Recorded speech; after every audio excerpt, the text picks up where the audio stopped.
작년 한국 반도체 업계 최대 하도는 바로 삼성전자의 자동차용 반도체 기업 인수설이었습니다. 물론 자동차용 반도체는 대체적으로 고급 사양이 아닙니다. 스마트폰 AP처럼 미세 공정을 요하는 반도체는 아닌데요. 그러나 진동과 소음, 날씨, 차에서 나오는 열 등 여러 불안한 요소들에 노출되어 있기에 안전 요구는 더 엄격합니다. 차량용 반도체 시장은 돈이 되는 곳도 아닌데 소비자들의 요구는 꽤나 까다로운 곳이죠. 그래서 주로 반도체 시장에서 밀렸던 유럽이 틈새 시장을 파고들며 그나마 반도체 사업을 유지하고 있는 곳이기도 합니다. 거기다 다품종 소량 생산이라 삼성같이 고사양 단일 제품을 대량 생산해왔던 비즈니스 모델과는 거리가 멀었죠. 그러니까 삼성이 못 만드는 것이 아니라 안 만든다는 인식이 깔려 있었습니다. 하지만 자율주행 시대의 얘기가 달라지죠. 반도체 산업이 폭발적으로 성장할 수 있는 유일한 곳이 차량용 반도체 분야입니다. 영국 HIS 마켓에 따르면 차량용 반도체 시장은 2021년 기준 450억 달러에서 2026년 676억 달러로 급성장할 것으로 보입니다. 특히 자율주행 자동차가 대중화된다면 고사양 반도체가 더욱 필요해지면서 성장 잠재력은 엄청날 것으로 예상되고 있는데요. 결국 차량용 반도체 시장 진입을 위해서는 기업 인수가 꼭 필요합니다. 그리고 기존 자동차용 반도체 기업들은 수많은 자동차 기업들을 고객으로 가지고 있습니다. 그래서 NXP 같은 경우 반도체 업체들이 가장 인수하고 싶은 회사로 늘 거론되고 있습니다. 차량용 전력을 제어하는 마이크로 컨트롤 유닛에서 가장 앞선 기술력을 확보하고 있기 때문이기도 하고요. 특히 카메라와 레이더를 결합한 방식의 자율주행 기술, 통신 네트워크를 방어할 수 있는 보안 솔루션 등으로 이미 다수의 완성차 업체들을 고객사로 보유하고 있는 것이 바로 NXP사였습니다. 또 반도체 설계 기업 ARM과 관계도 아주 좋은 편이라는 것이 업계에 알려진 내용인데요. 모바일 분야뿐만이 아니라 자동차 산업에서도 ARM 아키텍처는 주목을 받아오고 있죠. 그렇게 2016년에는 미국 반도체 기업 퀄컴이 미래 먹거리 확보를 위해서 NXP와 440억 달러 규모의 인수 계약을 체결하기도 했었는데요. 그러나 퀄컴은 위약금 20억 달러를 주고 NXP 인수를 포기했었습니다. 왜 포기했는지는 조금 후에 더 설명드리겠고요. 작년 삼성전자가 NXP 인수에 나설 경우 인수가는 70조 원으로 얘기가 나왔었고요. 인수 금액이 사실상 40% 이상 뛰었던 거죠. 삼성전자의 지난해 말 현금 보유액이 104조 원이 넘게 있었기 때문에 인수 자금 확보에는 문제가 없었습니다. 언제든지 합의에 이른다면 어떤 자동차 전문 반도체 기업이든 마음먹기에 따라 인수할 수 있었다는 얘기였죠. 그러나 오늘날까지 자동차용 반도체 인수 소식은 전혀 들리지 않고 있습니다. 만약 삼성이 자동차 반도체 기업을 인수했다면 삼성전자 주가는 지금보다 훨씬 더 좋은 평가를 받았을지도 모릅니다. 이에 반해 미국 반도체 기업들은 자율주행 관련 상당히 많은 소식들을 생성하고 있죠. 자율주행 반도체는 미국의 독점이라고 보셔도 상관이 없는 듯합니다.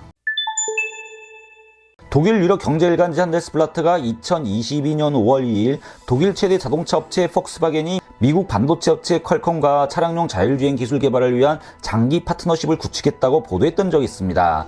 이 계약은 대략 10억 유로, 하나 1조 3천억 정도의 규모인데요. 여기서 폭스바겐은 퀄컴의 시스템 온칩 SoC를 전 브랜드에 사용하게 될 것으로 알려져 있습니다. SoC는 완전 구동이 가능한 제품과 시스템이 한 개의 칩에 들어있는 건데요. 즉 CPU, GPU, NPU, RAM, ROM 컨트롤러 등의 다양한 역할을 구현하는 체제입니다. 이로써 퀄컴은 차량용 반도체 산업에 거대 고객을 손에 넣게 되었습니다. 그런데 이번 폭스바겐은 전격적으로 퀄컴을 선택한 건데요. 이 결정이 조금 놀랍다는 평입니다. 왜냐하면 폭스바겐은 인텔 쪽과 늘 협업을 해왔기 때문이었죠. 사실 자율주행 관련 시장 주도권을 차지하기 위한 글로벌 반도체 기업 간의 치열한 경쟁은 이미 오래되었었습니다.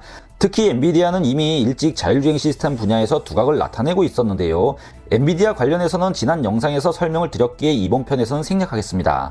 엔비디아의 경쟁력은 글로벌 자동차 업체들의 파트너로 자리매김하며 이미 확고한 포지션을 차지하고 있는 중이다 정도면 오늘 영상에서 충분할 것 같습니다. 이런 엔비디아의 자동차 시장 포지션에 인텔과 퀄컴이 가만히 있진 않았죠. 이 엄청난 시장을 두고 오래전부터 단단히 준비를 해왔습니다. 자동차용 반도체 기업에 관해 삼성의 인수 계획이 한때 계속 언론에 거론된 이유는 바로 이런 흐름과 무관치 않았던 겁니다. 이미 삼성의 자동차 반도체 기업 인수설이 나오기 훨씬 전부터 이런 움직임이 있어 왔다는 점을 주목할 필요가 있습니다. 즉 퀄컴과 인텔은 대규모 인수 합병을 단행 엔비디아를 추격했던 것이 자율주행 시장에서의 반도체 업체들의 모습입니다. 퀄컴은 2016년 반도체 업계 최대 규모의 M&A를 단행하며 세계 최대 자동차용 반도체 기업인 NXP를 인수했지만 2018년 포기하게 됩니다. 당시 인수액이 440억 달러, 하나 50조였습니다. 반도체 세계 시장에서는 유례가 없던 초대형 인수였던 건데요. 물론 미중 간 무역 전쟁으로 인해 당시 퀄컴은 인수를 포기하게 되죠. 국제법에 따라 계약이 최종 성사되려면 두 회사의 합병으로 영향을 받는 미국, 유럽, 한국, 일본, 중국 등 9개 국가의 승인이 필요한데요. 중국이 미국의 관세 부과에 대한 보복 조치로 미국 기업인 퀄컴의 합병을 사실상 반대하면서 계약 이행이 어려워지자 퀄컴이 손해를 보고 인수를 포기한 겁니다. 그러나 퀄컴은 그 후 자율주행 기술업체 어라이버 인수를 완료했습니다. 어라이버는 비오니어의 자율주행 플랫폼 핵심 기업이었습니다. 스웨덴 자율주행 플랫폼 기업 비오니어의 소프트웨어 부분 자회사가 기업 어라이버였는데요. 이미 캐나다 자동차 부품 기업인 마그나 인터내셔널이 비오니어 인수를 시도했을 정도로 관심을 받았던 회사입니다. 특히 ADAS 등 소프트웨어 프로그램을 주력으로 개발하고 있죠. 퀄컴은 이미 스냅드래곤 라이드 플랫폼이 있는데요. 자율주행 플랫폼인 스냅드래곤 라이드의 소프트웨어 기술력 강화를 위해 어라이버를 인수했던 겁니다. 즉 퀄컴은 이를 통해 고성능 스냅드래곤 라이드 SoC와 어라이버의 차세대 비전 인식 소프트웨어의 결합을 가속화시킬 예정인 겁니다. 통신용 반도체 강자 퀄컴이 소프트웨어 기업 인수를 통해 자율주행 자동차 시장으로 한 걸음 더 들어온 겁니다. 이에 반해 인텔은 이스라엘의 자율주행 기술 회사 모빌아이를 153억 달러에 인수합니다. 폭스바겐은 모빌아이와 이제까지 수많은 주행 테스트를 하며 협업을 해왔습니다.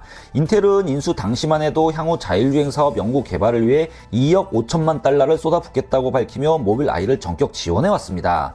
여기서 인텔은 M&A를 통해 모빌아이의 완성차 업체 영업망을 단숨에 차지할 수 있다는 점 때문에 주목을 받아왔었습니다. 즉 모빌아이를 품으면서 자동차 부품 공급업체 및 자동차 제조업체와 네트워크를 자산으로 그대로 가지고 간 건데요.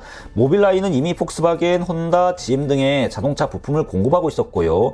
이미 300개 이상 자동차 모델의 모빌아이 칩이 개발되기도 했습니다. 당시 인텔은 높아진 주가에 더해 34%라는 프리미엄을 더 주고 63.54달러에 인수하게 됩니다.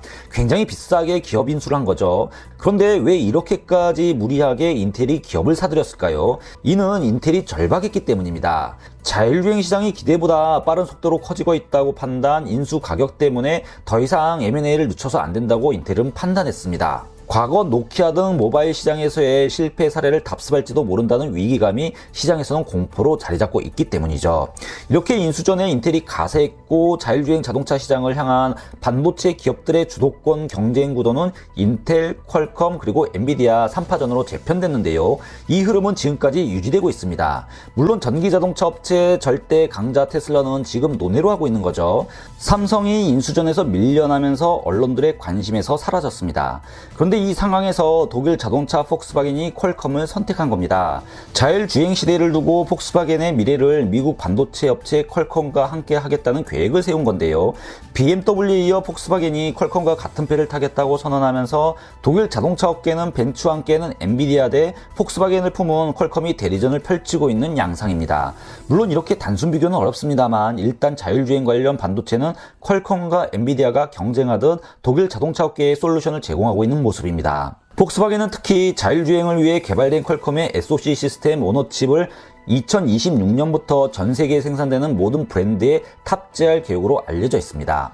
매체는 이번 결정은 깜짝 소식이었다며 지금까지의 폭스바겐 협력사는 인텔의 자회사 모빌아이가 있었고 두 기업은 오랫동안 여러 드라이빙 보조 시스템을 협업해왔다. 폭스바겐과 퀄컴의 해당 제휴 계약은 2031년까지 지속될 예정이다 설명하고 있습니다. 즉 자율주행 시대로의 전환기에 폭스바겐은 퀄컴의 명운을 걸었다는 얘기죠. 물론 폭스바겐은 자체 소프트웨어 내재화에 이미 오랜 기간 투자해왔기에 퀄컴과 합이 맞았던 부분도 있었을 겁니다. 기사는 보시사와 함께 개발한 소프트웨어를 탑재시킬 예정으로 레벨 4까지 계획하고 있다. 이 단계에서는 최소 고속도로의 자율주행은 가능해진다 전합니다. 그러나 이번 계약의 가장 큰 원인은 자율주행 관련 혁신에 대한 압박이 작용했다. 퀄컴은 바로 이 부분에서 가속기에 해당한다 밝히고 있습니다. 매체는 점점 더 증가하는 경쟁으로 반도체 관련 기술 확보가 시급했으며 퀄컴을 통해 폭스바겐은 다른 소프트웨어 개발에 박차를 가할 수 있게 되었다. 테슬라뿐만이 아니라 중국 업체 니오 등 소프트웨어 시스템으로 무장한 업체들과의 경쟁은 거대하다. 폭스바겐 외에 다른 완성차 업체들 역시 2, 3년 내에 경쟁력 있는 기업이 되기 위해 자율주행 소프트웨어 및 운영 시스템의 어느 정도 수준까지 달성해야 한다. 그러기 위해서는 반도체 기업들의 도움이 절대적이다 밝히고 있습니다. 결국 거대한 압력에 직면한 완성차 업체들이 미국의 반도체 업체들의 솔루션을 찾으며 생존 경쟁에 뛰어들고 있는 건데요. 그만큼 반도체 업체들의 입지가 강화되고 있는 것이죠. 한국 반도체는 당연 전기 자동차 시대의 인포테인먼트 시스템, 이미지 시스템에 반도체를 납품하고 있지만 자율주행 관련 소식은 나오지 못하고 있습니다. 이제 반도체 모든 뉴스는 자율주행 관련 소식들로 채워지게 될 예정입니다만 한국 업체들은 이제 언론 지면에서 멀어지고 있는 것처럼 보여 안타까운 마음입니다. 지금까지 독일어 신문을 읽어준 남자 독신남이었습니다.